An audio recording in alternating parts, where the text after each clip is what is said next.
ओम श्री गणेशाय नमः। ब्रह्मा जी कहते हैं, नारद, महेश्वर के इस वचन को आदर पूर्वक सुनकर वीरभद्र बहुत खुश हुए। उन्होंने महेश्वर को प्रणाम किया। उसके बाद उन देवादिदेव महादेव की सभी आज्ञा को शिरोधार्य करके वीरभद्र वहां से जल्दी ही दक्ष के यज्ञ मंडप की ओर चले। भगवान शिव ने केवल सौभाग्य के लिए उनके साथ करोड़ों महावीर गणों को भेज दिया, जो प्रलय कली के बराबर तेजस्वी थे। वे प्रबल वीर प्रमथगण वीरभद्र के आगे और पीछे भी चल रहे थे। काल के भी काल भगवान रुद्र के वीरभद्र सहित जो लाखों पार्षदगण थे, उन सब का स्वरूप रुद्र के ही बराबर था।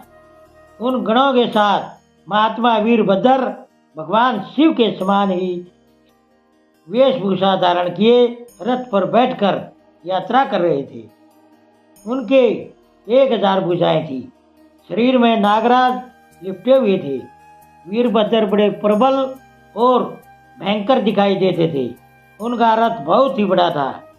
उसमें 10,000 सिंह जोते जाते थे, जो उस रथ को खींचते थे। उसी प्रकार बहुत से प्रबल सिंह, शार्दूल, मगर, मछली और हजारों हाथी उस रथ के पार्श्व भाग की रक्षा करते थे। काली, कात्यायनी, ईशानी, चामुंडा, मुंडमर्दिनी, भद्रकाली, भद्रा, तवरीता तथा वैष्णवी, इन 9 दुर्गाओं के साथ तथा सभी भूतगणों के साथ महाकाली दक्ष का विनाश करने के लिए चली। डाकिनी, शाकिनी, भूत, प्रमथ, गुह्यक, कुष्मांड, प्रपट, चटक, ब्रह्म राक्षस, भैरव तथा अक्षत्रपाल आदि ये सभी वीर भगवान शिव की आज्ञा का पालन एवं दक्ष के यज्ञ का नाश करने के लिए जल्दी ही चल दिए।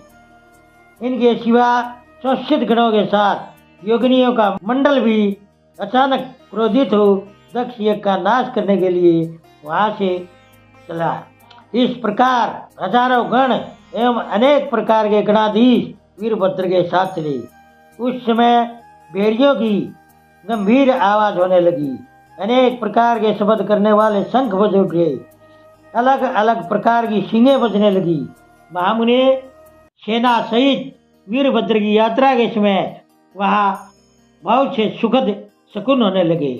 इस प्रकार जब प्रमथगणों सहित वीरभद्र ने प्रस्थान किया, तब उधर दक्ष तथा देवताओं को बहुत से अशुभ लक्षण दिखाई देने लगे।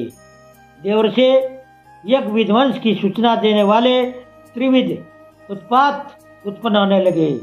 दक्ष की बाईं आंख, बाईं भुजा और बाईं जांघ फड़कने लगी। वाम अंगों का फड़कना हमेशा अशुभ सूचक था और अनेक प्रकार के कष्ट मिलने की सूचना दे रहा था।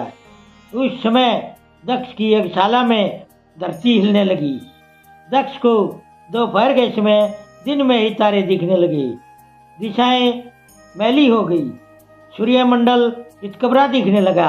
उस पर हजारों घेरे पड़ गए, जिससे वह भयंकर जान पड़ता था। बिजली और अग्नि के समान तारे टूट टूट कर गिरने लगे तथा और भी बहुत से भयानक अपशकुन होने लगे। इसी बीच में वहां आकाशवाणी प्रकट हुई, जो सभी देवताओं और दक्ष को अपनी बात सुनाने लगी। आकाशवाणी बोली, ओ दक्ष, आज तेरे जन्म को धिक्कार है। तू महामूर्ख और पाप आत्मा है। भगवान शंभु की ओर से आज तुझे महान दुख प्राप्त होगा, जो किसी तरह टल नहीं सकता। अब यहाँ तेरा हाहाकार भी नहीं सुनाई देगा। जो मूर्ख देवता तेरे यज्ञ में बैठे हुए हैं, उनको भी महान दुख होगा, इसमें कोई संशय नहीं है। ब्रह्मा जी कहते हैं, मुने, आकाशवाणी की यह बात सुनकर और अशुभ सूचक लक्षणों को देखकर दक्ष तथा दूसरे देवता आदि को भी अत्यंत भय उत्पन्न होने लगा। उस समय दक्ष मन ही मन अत्यंत दुखी हो कांपने लगे और अपने प्रभु लक्ष्मीपति भगवान विष्णु की शरण में गए। वे भय से बेसुध हो रहे थे। उन्होंने देवादिदेव भगवान विष्णु को प्रणाम किया और उनकी स्तुति करके कहा ओम नमः शिवाय। दोस्तों, सभी तरह की धार्मिक वीडियो देखने के लिए बने रहिए हमारे YouTube चैनल धार्मिक वाणी पर। धन्यवाद।